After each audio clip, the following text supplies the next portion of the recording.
राजस्थान में जौहरी बाजार का रहा प्रथम। और बुलेटिन का आगाज करेंगे। उप मुख्यमंत्री दिया कुमारी ने जयपुर के संस्थापक और उनके पूर्व महाराजा सवाई जयसिंह की जयंती के मौके पर स्टेच्यू सर्किल पहुंचकर दीप प्रज्वलित किया और उन्हें श्रद्धांजलि दी। इस मौके पर जयपुर नगर निगम हेरिटेज की महापौर कुसुम यादव भी मौजूद रहीं। इस दौरान उप मुख्यमंत्री ने कहा कि जयपुर को एक नियोजित शहर के रूप में बसाया गया था, जो अपने स्थापत्य और चौड़ी सड़कों के लिए विख्यात था, और आज भी हम जयपुर शहर के सड़कों पर योजनाबद्ध तरीके से बनी सुविधाओं का उपयोग कर रहे हैं। उन्होंने कहा कि जयपुर अब एक यूनेस्को वर्ल्ड हेरिटेज सिटी है और यह हम सब की जिम्मेदारी है कि हम जयपुर के विकास को तो संजोने का काम करें। वहीं दिया कुमारी ने जो है कहा कि हेरिटेज को बचाने के लिए साथ ही शहर को स्वच्छ रखने की जिम्मेदारी न केवल सरकार को और स्थानीय प्रशासन की है, बल्कि शहर के नागरिकों की भी है। इस मौके पर उप मुख्यमंत्री दिया कुमारी ने आह्वान किया कि जयपुर शहर को स्वच्छता के मामले में देश के टॉप 3 शहरों में शामिल करने के प्रयास किए जाएं। बिल्कुल, जयपुर के संस्थापक सवाई जयसिंह जी की आज जन्म जयंती है। सभी को गर्व है और जयपुर जिस तरह से बहुत अच्छी प्लान सिटी के रूप में बना था, बसा था, और जयपुर में पूरे देश से जितने व्यापारी बुलाए थे, अलग अलग कारीगरों को बुलाया था, बिजनेसमैन को बुलाया था, और जिस तरह से जयपुर उस समय बसाया गया था, सबसे बेस्ट प्लान सिटी था। और जिस तरह से वो हमारे जयसिंह जी, सवाई जयसिंह जी एक एस्ट्रोनॉमर थे, एक बहुत बड़े जिस तरह से एक प्लानर होता है, एक एडमिनिस्ट्रेटर होता है, वो उनसे हम सभी को प्रेरणा मिलती है कि उन्होंने उस समय जयपुर की योजना बनाई, जिस तरह से जयपुर को बसाया।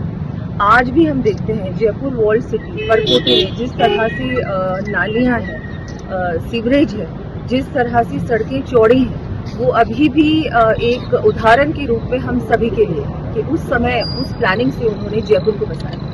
सभी को सीख मिलती है। और जिस तरह अभी जयपुर जो है, हमारी विरासत है, हमारा हेरिटेज है, हमारी संस्कृति है, इन सभी चीज़ों को आगे बढ़ाने के लिए इन सभी में नागरिकों को अपनी भागीदारी रखनी चाहिए। प्रशासन है, सरकार है, ये सब तो कर ही रहे हैं अपना, लेकिन जो नागरिकों का भी एक रिस्पॉन्सिबिलिटी है, उनका भी एक, मैं मानती हूँ, जिम्मेदारी है, जो जिम्मेदारी उनको भी निभानी चाहिए। हम सब मिलकर काम करें, जयपुर को सुंदर बनाए रखें, स्वच्छ बनाए रखें। और मैं बिल्कुल हमारी महापौर से भी कहना चाहूँगी कि जयपुर को स्वच्छ बनाने के लिए सफाई पे विशेष ध्यान रखा जाए, और जो वर्ल्ड सिटी है उस पे भी इस बार जो सरकार ने बजट भी एलोकेट किया है, तो इस बार परकोटे पे भी ध्यान रखा जाएगा कि यहाँ भी और सुंदर बने हमारा परकोटा। लेकिन ये आपसी सहयोग से बनेगा। जितना कि सरकार करेगी, उतना ही नागरिकों को भी करना होगा। जयपुर का स्थापना दिवस भी आने वाला है 23 नवंबर। बिल्कुल, उसके लिए भी सबको बहुत बहुत शुभकामनाएं। मैं यही कहना चाहूंगी कि हमारा जयपुर इतना सुंदर है, लेकिन इसको और भी सुंदर बनाने की जिम्मेदारी आप लोग भी अपनी जिम्मेदारी रखें और जिम्मेदारी निभाएं। और हम लोग भी, सरकार, प्रशासन मिलकर भी बहुत जयपुर को और आगे बढ़ाने के लिए एक world class tourist city, UNESCO world heritage site है जयपुर। बहुत गर्व की बात है हम सभी के लिए, लेकिन इसको और अच्छा बनाना, इसको स्वच्छ बनाना, ये भी जो मुझे लगता है कि जो हमारी स्वच्छता वाली जो लिस्ट आती है हर साल, उसमें जयपुर को भी हम लोगों को टॉप 3 में लाना है ना। ये हमारा होना चाहिए, एक गोल होना चाहिए कि हमको जयपुर को। उप मुख्यमंत्री दिया कुमारी ने खियोसर उपचुनाव में भारतीय जनता पार्टी को जिताकर कमल खिलाने का आह्वान किया। वे खियोसर में एक दीपावली मिलन समारोह में उपस्थित जन समूह को संबोधित कर रही थी। उप मुख्यमंत्री दिया कुमारी ने कहा कि राजस्थान में अब डबल इंजन की सरकार है और मुख्यमंत्री भजन लाल शर्मा के नेतृत्व में विकास की कड़ी से कड़ी जुड़ चुकी है और अब खियोसर की कड़ी भी जोड़ने का समय आ गया है।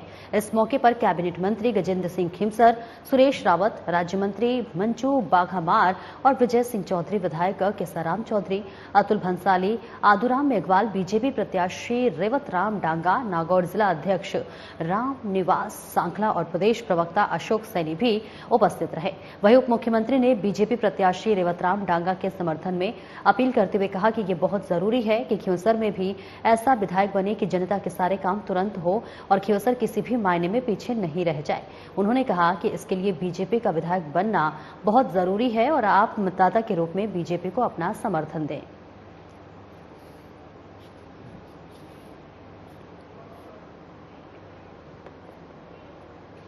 और नागौर राष्ट्रीय लोकतांत्रिक पार्टी से विधानसभा उपचुनाव में खियोसर विधानसभा से आरजेपी उम्मीदवार कनिका बेनीवाल के मुख्य चुनावी कार्यालय का शुभारंभ प्रेमनगर खियोसर में हुआ। पूर्व विधायक इंदिरा देवी बावरी, सांसद हनुमान बेनीवाल, पूर्व विधायक नारायण बेनीवाल, खियोसर से पूर्व प्रधान पुनाराम मेघवाल, आरजेपी नेता मेघ सिंह चौधरी सहित कई नेता मौजूद रहे। इस दौरान आरजेपी उम्मीदवार कनिका बेनीवाल ने कहा कि खियोसर के अनवरत विकास के लिए बॉटल के चिन्ह पर मतदान करें। वहीं पूर्व विधायक इंदिरा देवी बावरी ने कहा कि राष्ट्रीय लोकतांत्रिक पार्टी की जो है एक ऐसी पार्टी है जिसने मारवाड़ में बावरी समाज का पहला विधायक बनाया। वहीं पूर्व विधायक नारायण बेनीवाल ने कनिका बेनीवाल के समर्थन में मतदान की अपील की। इसी के साथ सांसद हनुमान बेनीवाल ने कहा कि खियोसर में लाइम स्टोन प्रचुर मात्रा में है, लेकिन सरकारों ने कभी किसानों के हित की बात नहीं सोची है। और वहीं उन्होंने कहा कि खियोसर में रिकॉर्ड सड़कें बनी और अब बची हुई ढाड़ियों में भी चौड़ी सड़कें बना दी जाएगी।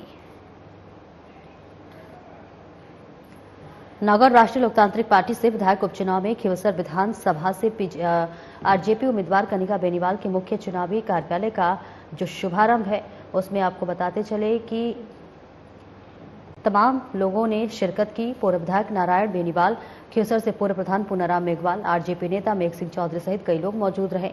इस दौरान आरजेपी उम्मीदवार कनिका बेनीवाल ने कहा कि खियोसर के अनवरत विकास के लिए बॉटल के चिन्ह पर मतदान करें। और वहीं पूर्व विधायक इंदिरा देवी बावरी ने कहा कि राष्ट्रीय लोकतांत्रिक पार्टी ही एक ऐसी पार्टी है जिसका मारवाड़ में समाज में पहला विधायक बनाया।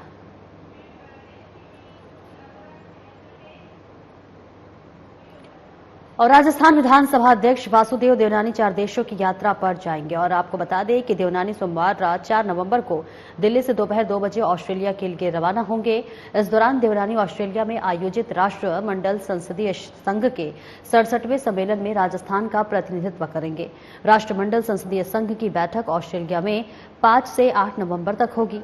देवनानी ऑस्ट्रेलिया में सम्मेलन में भाग लेने के बाद राष्ट्रमंडल संसदीय संघ की पोस्ट कॉन्फ्रेंस स्टडी टूर के सहित इंडोनेशिया, सिंगापुर और जापान में जाएंगे। इसी के साथ देवनानी 20 नवंबर को दिल्ली वापस लौटेंगे। इस अध्ययन यात्रा के दौरान देवनानी इन देशों में भारत के राजदूतों से मुलाकात करेंगे। साथ ही देवनानी इस देशों के विधायी निकायों का अवलोकन करेंगे और संसदीय प्रतिनिधियों से लोकतांत्रिक मूल्यों के सुदृढ़ीकरण से संबंधित विभिन्न विषयों पर विचार विमर्श करेंगे। इस अध्ययन यात्रा से राजस्थान विधानसभा की कार्यप्रणाली को नई दिशा मिलेगी।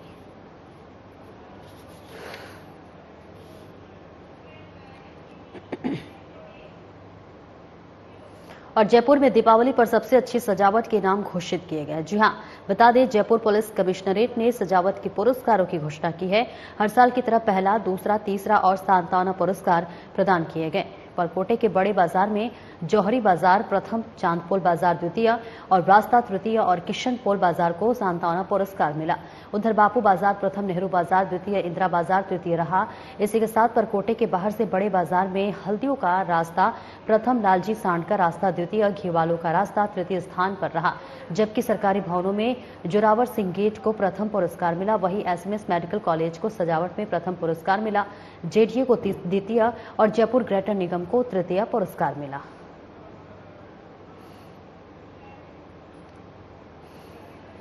तो जयपुर में दीपावली पर सबसे अच्छे सजावट के नाम घोषित किए गए हैं। जयपुर पुलिस कमिश्नर ने सजावट के पुरस्कारों की घोषणा की है और इसी के साथ साथ ये तस्वीरें भी हम आपको दिखा रहे हैं, जहां पर हर साल की तरह पहला, दूसरा और तीसरा और सांत्वना पुरस्कार प्रदान किए गए। परकोटे के बड़े बाजार में जौहरी बाजार जो था वो प्रथम स्थान पर आया, चांदपोल बाजार द्वितीय स्थान पर रहा और इसी के साथ साथ चौड़ा रास्ता तृतीय और किशनपोल बाजार को सांत्वना पुरस्कार मिला है। और बीजेपी प्रदेशाध्यक्ष मदन राठौर ने सभी प्रदेशवासियों को दीपावली के पावन पर्व की शुभकामनाएं दी। मदन राठौर ने पूजा अर्चना करके प्रदेश की खुशहाली और समृद्धि की कामना की, प्रार्थना की और इस मौके पर पार्टी के कार्यकर्ताओं, व्यापारियों और स्थानीय नेताओं ने बीजेपी प्रदेशाध्यक्ष मदन राठौर को दीपावली की हार्दिक शुभकामनाएं दी। साथ ही प्रदेश में होने वाले उपचुनाव में जीत की अग्रिम शुभकामनाएं दी। मदन राठौर ने कहा कि पार्टी के कार्यकर्ता त्योहार के अवसर पर भी उपचुनाव की तैयारी में लगे हुए हैं और इन सभी कार्यकर्ताओं के त्याग और अथक परिश्रम से ही राजस्थान में बीजेपी की सरकार बनी है और आगामी उपचुनाव में भी सभी 7 सीटों पर बीजेपी के प्रत्याशी विजय हासिल करेंगे। मदन राठौर ने कहा कि देश के यशस्वी प्रधानमंत्री नरेंद्र मोदी के नेतृत्व में हमारी डबल इंजन की सरकार किसानों, गरीबों, युवाओं और महिलाओं के लिए योजनाएं लागू कर प्रदेश को विकास, सुरक्षा और स्थिरता की नई राह पर ले जा रही है। दीपावली के शुभ मौके पर जयपुर में बीजेपी प्रदेश कार्यालय में हर साल की तरह इस साल भी पूजा अर्चना का आयोजन किया गया, जिसमें प्रदेश के उप मुख्यमंत्री प्रेमचंद बैरवा, जयपुर सांसद मंजू शर्मा, बीजेपी प्रदेश महामंत्री शवन बगड़ी, बीजेपी प्रदेश उपाध्यक्ष मुकेश दाधीच, पूर्व सांसद रामचरण बोहरा, हवा महल विधायक बाल मुकुंदाचार्य सहित तमाम नेताओं और कार्यकर्ताओं ने शिरकत की। इस दौरान उप मुख्यमंत्री प्रेमचंद बैरवा ने दीपावली, गोवर्धन पूजा और भाई दूज के मौके पर प्रदेशवासियों को हार्दिक शुभकामनाएं दी और आगामी उपचुनाव में बीजेपी की जीत के लिए और प्रदेश की खुशहाली के लिए प्रार्थना की।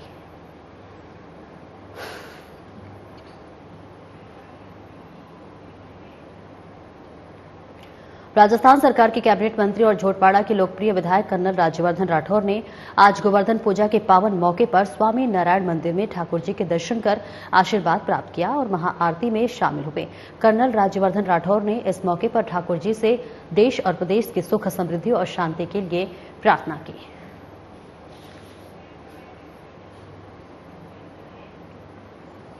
और प्रधानमंत्री नरेंद्र मोदी और कांग्रेस अध्यक्ष मल्लिकार्जुन खड़गे के बीच चले बार पलटवार में अब राजस्थान के पूर्व सीएम अशोक गहलोत भी शामिल हो गए हैं। गहलोत ने केंद्र सरकार पर जनता से वादा खिलाफी का आरोप लगाया है।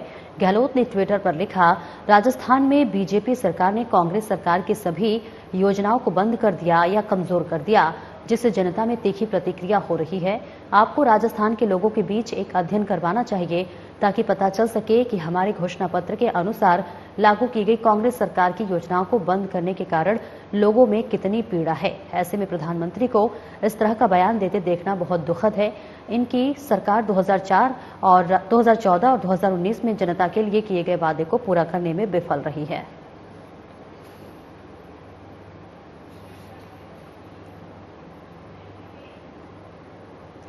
और कांग्रेस सरकार से बने जिलों के रिव्यू के लिए जो है बनी मंत्रियों की कमेटी ने काम लगभग पूरा कर लिया है।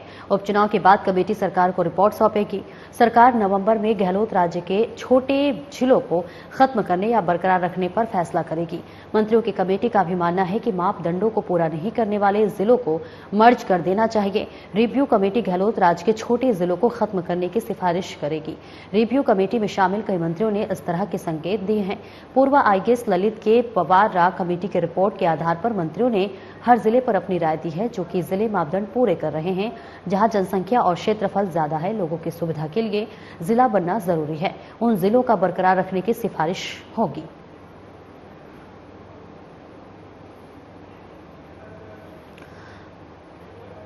तो जिलों के रिव्यू के लिए काम पूरा हो चुका है। उपचुनाव के बाद कमेटी जो है सौंपेगी रिपोर्ट, जहां 5 से 6 छोटे जिले खत्म होने का लगभग तय माना जा रहा है। देखिए, कांग्रेस सरकार में बने जिलों के रिव्यू के लिए बनी मंत्रियों की कमेटी के काम जो है वो लगभग पूरा कर लिया गया है। तस्वीरें भी हम आपको दिखा रहे हैं, जहां छोटे जिलों को खत्म करने या बरकरार रखने का फैसला होगा। क्या कुछ होगा ये तो वक्त बताएगा। फिलहाल मंत्रियों की कमेटी का भी मानना है कि मापदंडों का पूरा नहीं करने वाले जिलों को मर्ज कर देना चाहिए। रिव्यू कमेटी गहलोत राज्य के छोटे जिलों को खत्म करने की सिफारिश होगी। रिव्यू कमेटी में शामिल कई मंत्रियों ने इस तरह के संकेत दिए हैं।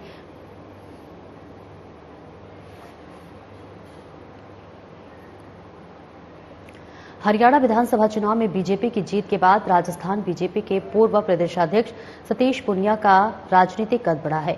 वे जब भी जयपुर में रुकते हैं, बड़ी संख्या में लोग मिलने पहुंचते हैं। राजस्थान की राजनीति में उनकी नई भूमिका को लेकर भी चर्चा होने लगी है। इन तमाम सवालों के जवाब देते हुए सतीश पूनिया ने कहा कि गोविंद सिंह डोटासरा हरियाणा भी आए थे, वहां भी गमछा हिलाया था और राजस्थान में भी गमछा हिला रहे हैं, मिला कुछ भी नहीं। इसलिए मुझे लगता है कि वह इस तरह की डांसिंग एक्ट की जगह संगठन को ठीक करते तो ज्यादा बेहतर होता।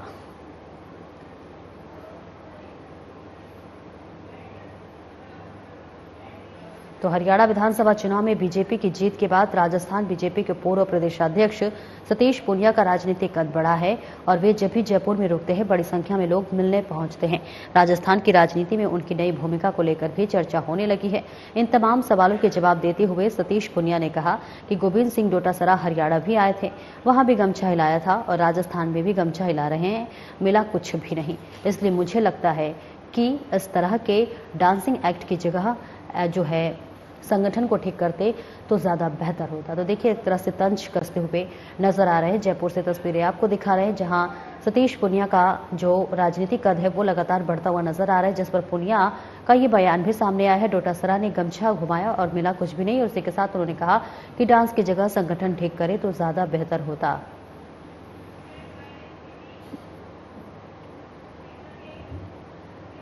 और राजस्थान विधानसभा के नेता प्रतिपक्ष टीकाराम जूली ने कहा कि राज्य सरकार नए जिलों की समीक्षा के नाम पर प्रदेश में अस्थिरता और असमंजस की स्थिति उत्पन्न कर रही है।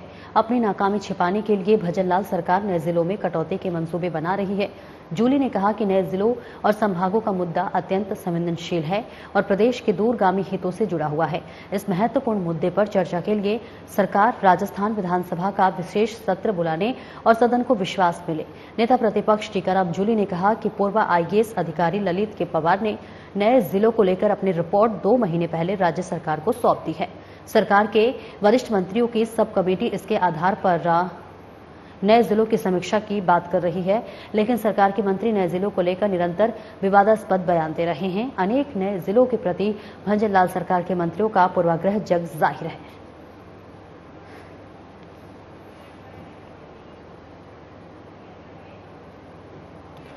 हरियाणा बीजेपी प्रभारी और बीजेपी राजस्थान के पूर्व प्रदेश अध्यक्ष डॉक्टर सतीश पूनिया ने दीपावली गोवर्धन पूजा के पर्व पर जयपुर में श्री राधा गोविंद देव जी के दर्शन कर प्रदेश एवं देश की खुशहाली की कामना की है। तस्वीरें दिखा रहे हैं। इस मौके पर मंदिर प्रांगण में सफाई और स्वच्छता का संदेश देते हुए प्रधानमंत्री नरेंद्र मोदी सरकार के स्वच्छ भारत मिशन को मजबूती से आगे बढ़ाने का पार्टी कार्यकर्ताओं और आमजन से अपील की। तो हरियाणा बीजेपी प्रभारी और बीजेपी राजस्थान के पूर्व प्रदेश अध्यक्ष डॉक्टर सतीश पूनिया ने दीपावली गोवर्धन पूजा के पर्व पर जयपुर में श्री राधा गोविंद देव जी के दर्शन कर प्रदेश एवं देश की खुशहाली की कामना की है। इस मौके पर मंदिर प्रांगण में सफाई कर स्वच्छता का संदेश देते हुए प्रधानमंत्री नरेंद्र मोदी सरकार के स्वच्छ भारत मिशन को मजबूती से आगे बढ़ाने का पार्टी कार्यकर्ता और समाज आमजन से अपील की है।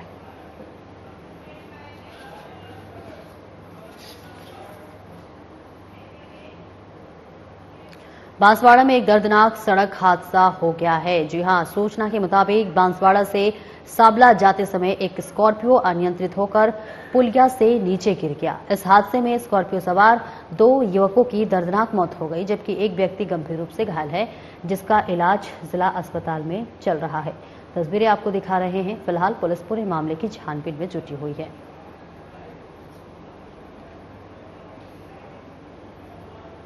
बांसवाड़ा में तस्वीरें दिखा रहे हैं, जहां दर्दनाक हादसा हुआ है। जहां पर साबला जाते समय एक स्कॉर्पियो नियंत्रित होकर पुलिया से नीचे गिर गई है और हादसे में जो है स्कॉर्पियो सवार 2 युवकों की दर्दनाक मौत हो गई है। बेहद दुखद घटना, जबकि एक व्यक्ति है उस गंभीर रूप से घायल है, जिसे अस्पताल ले जाया गया। हालांकि उसका इलाज चल रहा है। फिलहाल पुलिस जो है वो पूरे मामले में छानबीन जुट रही हुई है और ये भी पता लगाने की कोशिश कर रही है कि आखिरकार क्या कुछ कारण रहा जिसकी वजह से स्कॉर्पियो अनियंत्रित हो गया। क्या वहां पर टूटी फूटी सड़क थी या फिर तेज रफ्तार में गाड़ी चल रही थी? इसके अलावा क्या कुछ कारण हो सकता है? पुलिस हर पहलू से जांच पड़ताल कर रही है।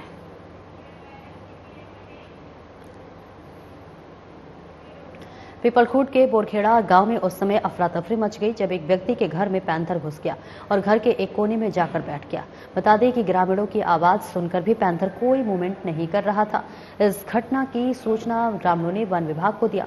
घटना की सूचना मिलते ही मौके पर पहुंची वन विभाग की टीम ने पैंथर को रेस्क्यू करने में जुट गई है, जिसका वीडियो सोशल मीडिया पर जमकर वायरल हो रहा है।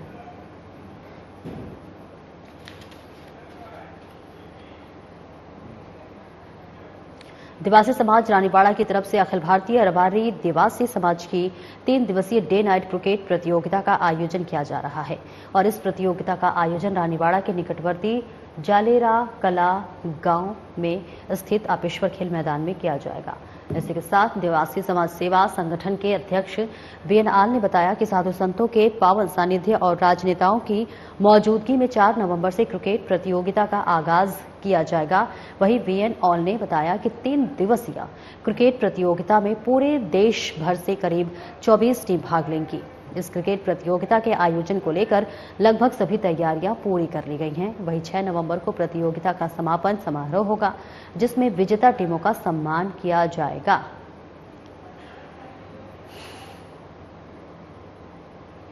और 5 और 6 नवंबर को जालेरा कला आपेश्वर स्टेडियम के अंदर रानीवाड़ा देवासी समाज के द्वारा आयोजित अखिल भारतीय रबारी समाज का क्रिकेट टूर्नामेंट आयोजित होने जा रहा है। उसके अंदर समग्र राजस्थान, गुजरात और हरियाणा से लगभग 24 टीमें भाग ले रही है। कार्यक्रम में कौन कौन पहुंचेंगे, कौन कौन राजनेता को आमंत्रित आप लोगों ने किया? कार्यक्रम में सर हमारे समाज के वरिष्ठ नेताओं के अलावा और भी 36 कौमों के जो आगेवान है, जन चहेता नेता है, समाज सेवी है, समाज अग्रणी है, और सबको हमने आमंत्रित किया है। वे पधारेंगे और हमें सेवा करने का मौका अवसर प्रदान करेंगे। हम उसके लिए बड़ी तैयारियों के साथ तैयार है। कार्यक्रम को लेकर तैयारियां किस तरह से की जा रही है? कार्यक्रम को लेकर लगभग पिछले 1 महीने से तैयारी चल रही है। सभी कार्यकर्ता मैदान पर 1 महीने से पिछले तैयारियां कर रहे हैं और बहुत जोरों से साफ सफाई वगैरह सब इंतजाम कर रहे हैं। कितनी टीमें भाग लेंगी? कुल 24 टीमें भाग ले रही है, गुजरात, राजस्थान और हरियाणा से। रानीवाड़ा के देवासी समाज से क्या अपील करना चाहोगे इस क्रिकेट टूर्नामेंट को लेकर? रानीवाड़ा के देवासी समाज के हम अपील करना चाहते हैं कि आप सब इस टूर्नामेंट को अपना खुद का मतलब अपने घर का कोई आयोजन हो, इस तरह आप इस टूर्नामेंट को सफल बनाने के लिए आप सब सहयोग कीजिए। और धौलपुर पुलिस ने खाद्य विभाग से उलट मिलावटखोरों के खिलाफ बीते 24 घंटे में एक साथ कई जगह छापेमार कार्रवाई की है। पुलिस की मुस्तैदी से बड़े स्तर पर नकली मावा मिठाई और मिल्क केक की खेप पकड़ी गई है। एक साथ कई जगह हुई कार्रवाई के बाद बड़े स्तर पर मिलावटी सामान पकड़े जाने पर मोबाइल फॉरेंसिक टेस्टिंग लैब से उनके नमूने लिए गए हैं, जिसमें प्रारंभिक जांच में यह मावा मिलावटी पाया गया है। कार्रवाई की सूचना खाद्य विभाग को दी गई है। इसके बाद खाद्य विभाग की टीम ने मिलावटी मावे को नष्ट करते हुए सैंपल लिए हैं और साथ बड़ी मात्रा में मिलावटी सामान मिलने के बाद भी खाद्य विभाग ने किसी के खिलाफ कोई कानूनी मामला दर्ज नहीं कराया, जिससे खाद्य विभाग की कार्रवाई पर सवालिया निशान खड़े हो गए हैं।